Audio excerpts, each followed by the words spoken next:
Welcome to GK webs. So friends, जो हमारी mains answer writing class चल रही है उसमें हम आज भारतीय संविधान संघवाद वर्सेस एकात्मवाद देखेंगे। ये क्वेश्चन इतना इंपॉर्टेंट है फ्रेंड्स, और इतने रूपों में आपसे पूछा जा सकता है। जैसे कि भारतीय संविधान संघात्मक है लेकिन आपातकाल में वह एकात्मक लक्षण को प्रदर्शित करता है। भारतीय संविधान संघात्मक है लेकिन उसकी आत्मा एकात्मकता की ओर झुकी हुई है। भारतीय संविधान के संघीय तत्वों का वर्णन कीजिए, भारतीय संविधान के एकात्मक तत्वों का वर्णन कीजिए। तो ये बहुत सारे फॉर्मेट में आ सकता है, लेकिन उससे पहले हमारे 3 मार्कर्स बच गए हैं तो उनको सॉल्व कर लेते हैं। सबसे पहले फ्रेंड्स, जो आपसे 2018 में पूछा गया है कि भारतीय संविधान का प्रारूप किसने तैयार किया, तो ये तो आप जानते हैं, भारतीय संविधान का प्रारूप BN राव ने तैयार किया। सिंपल है ना, इसको कुछ ज़्यादा लिखने की ज़रूरत नहीं है। दूसरा क्वेश्चन जो फ्रेंड्स हमसे पूछा गया है कि सरदार वल्लभ भाई पटेल 2018 का क्वेश्चन है, किस या किन समितियों के अध्यक्ष थे? किस या किन समितियों के अध्यक्ष थे?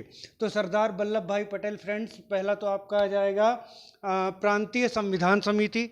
प्रांतीय संविधान समिति के अध्यक्ष कौन थे? सरदार वल्लभ भाई पटेल। जबकि संघीय संविधान समिति के अध्यक्ष थे जवाहरलाल नेहरू। तो प्रांतीय संविधान समिति। और दूसरा आपका आ जाएगा मूल अधिकार और अल्पसंख्यकों के अधिकार संबंधी समिति, है ना। मूल अधिकार एवं अल्पसंख्यकों के अधिकार संबंधी समिति के अध्यक्ष थे। तो ये आ गया आपका। फिर फ्रेंड्स, नेक्स्ट क्वेश्चन है कि भारतीय संविधान की 3 विशेषताओं का वर्णन कीजिए। भारतीय संविधान की 3 विशेषताओं का वर्णन कीजिए। तो फ्रेंड्स, भारतीय संविधान की 3 विशेषताएं पूछी गई हैं आपसे। तो विश्व का सबसे बड़ा लिखित संविधान, विश्व का सबसे बड़ा, ठीक है ना, विश्व का सबसे बड़ा आप समझ जाएंगे लिखित संविधान। दूसरा मिश्रित संविधान मतलब कठोर और लचीले संविधान का मिश्रण है। तीसरा आपका मिश्रित शासन व्यवस्था, मतलब इसमें पूंजीवादी और समाजवादी तत्वों का मिश्रण का समावेश किया गया है। तो ये आपके 3 पॉइंट्स हो जाएंगे, ठीक। फिर आप और भी अगर चाहें तो आप दे सकते हैं कि पंथ निरपेक्ष, समाजवादी, धर्मनिरपेक्ष और आदि आदि दे सकते हैं आप। तो अब हम आते हैं आज के जो हमारा मूल टॉपिक है कि भारतीय संविधान संघवाद वर्सेस एकात्मवाद। पहले आप संघवाद वर्सेस एकात्मवाद समझ लीजिए। संघवाद मैंने बहुत डिटेल में लास्ट क्लास में आपको पढ़ा दी है, इसलिए संघवाद थोड़ा शॉर्ट में लूंगा। मूल है एकात्मवाद, आज हमको समझना, उससे हम समझ जाएंगे और फिर इससे कितने क्वेश्चन निकलेंगे ये मैं आपको बताऊंगा। तो भारतीय संविधान की संघीय लक्षण, सबसे पहले अनुच्छेद 1। अनुच्छेद 1 में क्या कहा गया है? अनुच्छेद 1 में कहा गया है कि भारतीय संविधान राज्यों का संघ होगा। मतलब स्पष्ट रूप से हमारे यहाँ एक संघीय परिकल्पना की गई है देश की। दूसरा आपका आ जाता है कि हमारे यहाँ दोहरी शासन व्यवस्था है, दोहरी शासन व्यवस्था, ठीक। जो हमारा संघीय व्यवस्था के तत्व हैं, या उसमें दूसरा क्या जाएगा इंपॉर्टेंट, दोहरी शासन व्यवस्था। केंद्र में संघीय सरकार होती है, राज्य में राज्य सरकार होती है, अपने अपने क्षेत्रों का शासन चलाने के लिए। लास्ट क्लास में हम डिटेल में ये समझ चुके हैं। थर्ड पॉइंट जो हमारा आ जाएगा वो आ जाएगा आपका कि विधायी संबंध बहुत इंपॉर्टेंट है, और विधायी संबंध ही एक मेन जो संघवाद के लक्षण को स्पष्ट करने वाला कारक है। विधायी संबंधों का उल्लेख है अनुच्छेद 245 से 255 तक, और इसमें एक महत्वपूर्ण अनुसूची जाती है 7वीं अनुसूची। तो विधायी संबंधों में क्या जाएगा कि विधायी संबंधों के तहत केंद्र और राज्यों के मध्य स्पष्ट शक्तियों का विभाजन किया गया है। केंद्र के लिए संघ सूची, जिसमें केंद्र नियम बना सकती है, राज्य के लिए राज्य सूची है, जिसमें नियम बनाने की शक्ति राज्य को प्राप्त है। ये विधायी संबंध आ गए। इस प्रकार से केंद्र और राज्यों की शक्तियां स्पष्ट रूप से विभाजित हैं। दूसरा आ जाएगा आपका प्रशासनिक संबंध। तो प्रशासनिक संबंधों का उल्लेख किसमें है? अनुच्छेद 256 से आपका 263 तक। तो केंद्र और राज्यों के मध्य स्पष्ट रूप से प्रशासनिक शक्तियों का विभाजन किया गया है। केंद्र अपने प्रशासन में और राज्य अपने प्रशासन में स्वतंत्र होता है, कोई भी किसी के प्रशासन में हस्तक्षेप नहीं करता है, अपवाद स्वरूप परिस्थितियों को छोड़कर। फिर इसके बाद आपका आ जाएगा विधायी संबंध हो गए, प्रशासनिक संबंध हो गए, वित्तीय संबंध। तो केंद्र और राज्यों के मध्य वित्तीय बंटवारे की जो स्पष्ट प्रणाली हमारे यहाँ पर निर्धारित है, जिसके तहत केंद्र और राज्यों के मध्य वित्त का बंटवारा किया जाता है। इसके लिए वित्त आयोग होता है। वित्त आयोग का भी इसके अंतर्गत आप उल्लेख कर देंगे, अनुच्छेद 280 वाला, ठीक है ना। तो वित्त आयोग संसाधनों का वितरण करता है। तो ये हो गए हमारे संघवाद के तत्व। फिर कुछ चीजें आ जाएंगी, जैसे क्षेत्रीय परिषदें हैं, ठीक। क्षेत्रीय परिषदें राज्यों और संघ के मध्य सामंजस्य बनाने के लिए क्षेत्रीय परिषदें होती हैं। फिर दूसरा आपका आ जाएगा अंतर्राज्यीय परिषद। तो संविधान के अंतर्राज्यीय परिषद, संविधान के अनुच्छेद 263 में अंतर्राज्यीय परिषद का उल्लेख है। इसको 1990 में गठित किया गया था। सभी राज्यों के मुख्यमंत्री और केंद्र शासित प्रदेशों के प्रशासक इसमें सम्मिलित होते हैं और इसमें निर्णय आम सहमति से लिए जाते हैं। ये भी संघात्मक व्यवस्था को दर्शाती है। फिर आपका जाएगा राष्ट्रीय एकता परिषद। तो ये हो गए संघीय लक्षण, है ना। अब हम आ जाते हैं जो हमारा एकात्मक है, एकात्मक तत्व, यहीं से निकल करके आते हैं एकात्मक तत्व भी। तो एकात्मक तत्वों में सबसे पहले आ जाएगा एकल नागरिकता। जो संघ होता है, फेडरेशन, उसमें क्या होता है, दोहरी नागरिकता होती है। जैसे अमेरिका में नागरिकों को दोहरी नागरिकता प्राप्त है, ठीक है। एक तो आपका राष्ट्र की, दूसरा अपने अपने राज्यों की। तो हमारे यहाँ एकल नागरिकता है, एकात्मवादी तत्व है। दूसरा आपका आ जाएगा एकीकृत न्याय प्रणाली। एकीकृत न्याय प्रणाली, है ना। हमारे यहाँ एकहरी न्याय व्यवस्था है जो कि एकात्मक तत्व को प्रदर्शित करती है, एकीकृत न्याय प्रणाली। अब ध्यान दीजिएगा, यहीं से निकलेंगे एकात्मक तत्व। विधायी संबंध, विधायी संबंध, अभी आप कहेंगे कि विधायी संबंधों को आप संघात्मक तत्व बता रहे थे, अब आप बोल रहे हैं कि विधायी संबंध किस में आ जाएंगे, एकात्मक में। जी हाँ। तो हमारे यहाँ यद्यपि विधायी संबंधों के तहत केंद्र और राज्यों के मध्य शक्ति का विभाजन किया गया है, किंतु समवर्ती सूची में दोनों को ही नियम बनाने की शक्ति प्राप्त है। किंतु यदि टकराहट हो तो केंद्र का नियम प्रभावी होता है। वहीं अवशिष्ट शक्तियां जो केंद्र के पास हैं, जो कि केंद्र की वर्चस्व को सूचित करती हैं। इस प्रकार ये एकात्मवादी तत्व है। क्या क्या, समवर्ती सूची और अवशिष्ट शक्तियां विधायी संबंधों के तहत। फिर आपका आ जाएगा वित्तीय संबंध। तो वित्तीय संबंध से भी कुछ एकात्म तत्व निकल आएंगे। वित्तीय संबंध में क्या, तो कि राज्यों को अपने वित्तीय संसाधनों हेतु केंद्र पर निर्भर रहना पड़ता है। यद्यपि वित्त आयोग संसाधनों का बंटवारा करता है, किंतु राज्य अक्सर उससे असंतुष्ट रहते हैं। वहीं जो अनुदान देने की शक्ति है उसमें विवेकाधीन अनुदान भी आते हैं, जो केंद्र अपने विवेक की शक्तियों का प्रयोग करके राज्यों को वितरित करता है। इस प्रकार केंद्र का इसमें वर्चस्व है। फिर आपका आ जाएगा प्रशासनिक संबंध। प्रशासनिक संबंध, देखिए इन्हीं तीनों से पॉइंट निकल आए, है ना। प्रशासनिक संबंध मैंने बताया, इनका उल्लेख कहाँ है, इनका उल्लेख है अनुच्छेद 256 से 263 और मूल रूप से 256 और 257।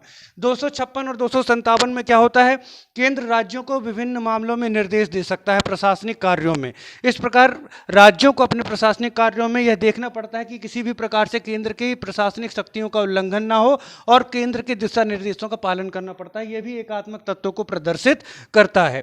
इसके बाद फिर क्या आ जाएगा आपका, तो इसके बाद आपका आ जाएगा आप ले लीजिए राज्यपाल। यद्यपि राज्यपाल को क्या माना जाता है, राज्यपाल को राज्य की कार्यपालिका प्रमुख माना जाता है, लेकिन अनेक बार राज्यपाल की केंद्र का एजेंट कहकर के आलोचना की जाती है। राज्यपाल राज्य के अनेक अधिनियमों को क्या होता है, राष्ट्रपति की मंजूरी के लिए क्या कर सकता है, सुरक्षित कर सकता है, जो एकात्मवादी तत्व को सूचित करता है। फिर आपका आ जाएगा राज्य सूची। राज्य सूची, राज्य सूची में क्या आ जाएगा कि राज्यसभा यदि अपने उपस्थित और मतदान करने वाले सदस्यों के 2/3 बहुमत से कोई प्रस्ताव पारित कर दे तो केंद्र राज्य सूची के विषयों पर भी क्या कर सकता है, नियम बना सकता है। यह भी एकात्मवादी तत्व को प्रदर्शित करता है। नेक्स्ट आपका आ जाएगा अखिल भारतीय सेवाएं।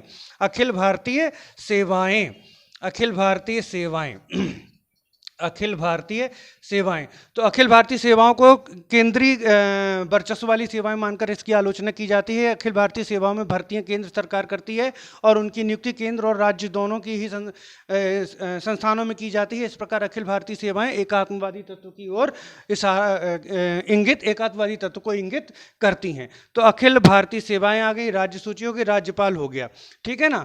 तो ये सारे के सारे तत्व हो गए आपके एकात्मवादी तत्व। तो ये पूरा का पूरा हमारा टॉपिक हो गया, क्या हो गया, संघवाद वर्सेस एकात्मवाद। ठीक, अब यहाँ से बहुत सारे क्वेश्चन बनते हैं। मान लीजिए आपको आ गया कि भारतीय संविधान के संघीय तत्वों का वर्णन कीजिए, जैसा कि पिछली बार मैंने बताया, अनेक बार आया है, तो आप ये लिख देंगे। भारतीय संविधान के एकात्मवादी तत्वों का ये भी क्वेश्चन बना हुआ है, क्वेश्चन बना हुआ है 2017 MPPSC मेंस में। 2017 MPPSC मेंस में तो एकात्मक तत्वों का वर्णन कीजिए, तो आप ये बता देंगे।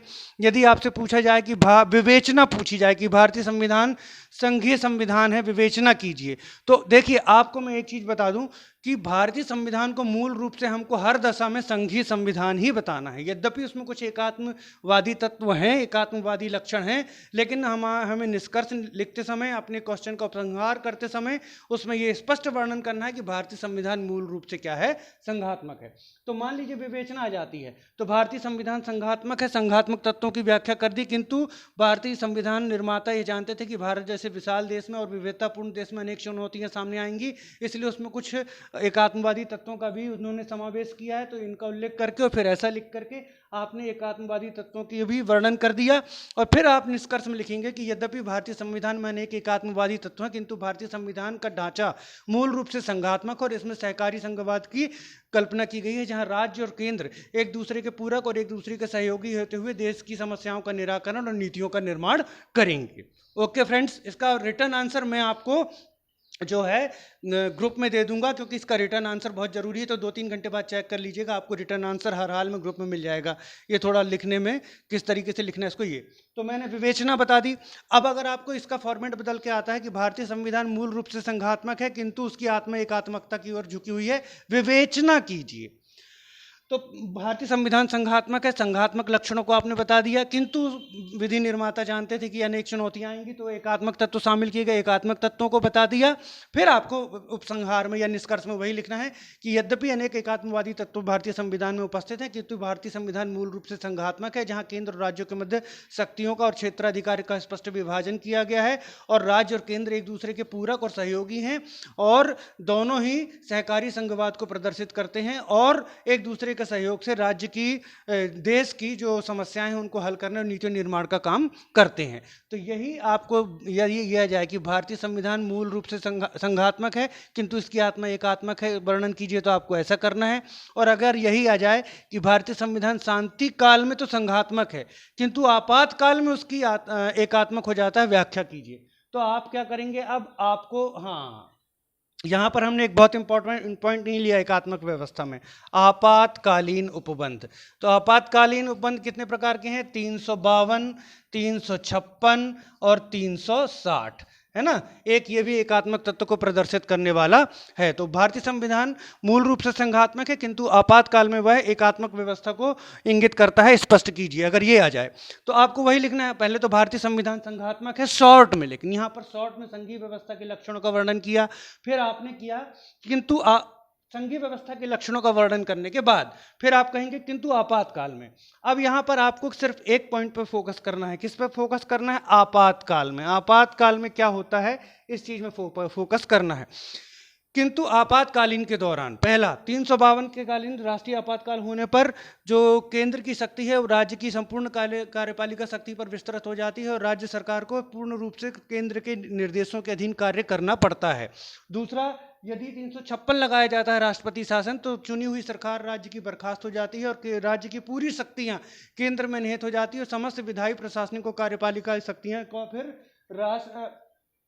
केंद्र के द्वारा संचालित की जाती हैं। फिर तीसरा जाकर 360, वित्तीय आपातकाल होने पर वित्तीय मामलों में केंद्र सरकार राज्य को आवश्यक दिशा निर्देश दे सकती है, और राज्य सरकार को उनको मानना अनिवार्य है। इस प्रकार आपातकाल के दौरान हम देखते हैं कि जो केंद्र की शक्ति का विस्तार है वो राज्य पर पूरी तरीके से विस्तृत हो जाता है, और राज्य जो संविधान है वो एकात्मक लक्षण प्रदर्शित करने लगता है। किंतु यह कहना गलत है कि भारतीय संविधान पूर्ण रूप से एकात्मक व्यवस्था को दर्शाता है, क्योंकि आपातकाल एक शॉर्ट पीरियड के लिए, एक निश्चित अवधि के लिए लगाया जाता है, और आपातकाल समाप्त होते ही सरकार कई मामलों में 1 वर्ष में और कई मामलों में 6 माह के बाद अपने, राज्य सरकार कई मामलों में 1 वर्ष और कई मामलों में 6 माह के पश्चात अपने नियम लागू कर सकती है। इसलिए भारतीय संविधान में एकात्मक तत्वों को जो अपवाद स्वरूप शामिल किया गया है, मूल रूप से भारतीय संविधान जो है संघात्मक है, ऐसा आपको वर्णन करना है। इसका रिटर्न आंसर ग्रुप में मिल जाएगा, व्हाट्सएप ग्रुप और टेलीग्राम ग्रुप आप ज्वाइन कर लीजिए, उसमें मिल जाएगा friends. Okay friends, thanks for watching.